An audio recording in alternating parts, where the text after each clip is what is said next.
Io non farò il passeggero a bordo, non farò il passeggero a bordo.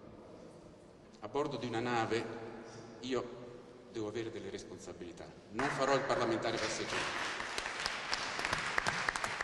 Non sarebbe stato comunque un parlamentare passeggero qualsiasi il senatore Gregorio De Falco, diventato famoso a livello nazionale per la concitata telefonata con la quale ordinò al comandante della Costa Concordia, Francesco Schettino, di ritornare sulla nave nei drammatici momenti del suo naufragio.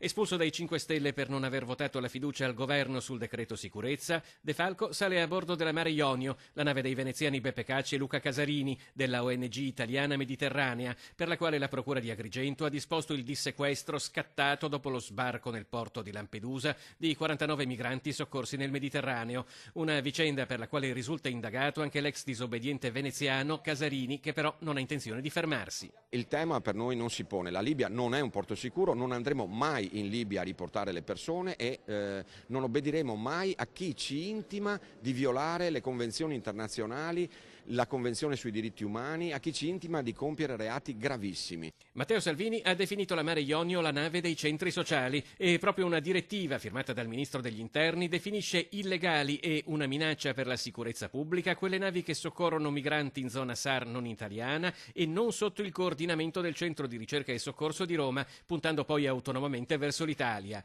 Casarini ribatte che in Italia non ci sono porti chiusi. Per chiudere un porto c'è bisogno di un decreto firmato dal Ministro delle Infrastrutture Toninelli e approvato dal Consiglio dei Ministri. Non c'è nessun porto chiuso in Italia, c'è un tentativo di polizia esercitato con appunto mezzi di polizia di bloccare un diritto e noi su questo abbiamo già presentato un esposto contro il governo. Noi crediamo e abbiamo fiducia che prima o poi la magistratura farà luce su chi sta compiendo questi illegittimi ordini, sta dando questi illegittimi ordini.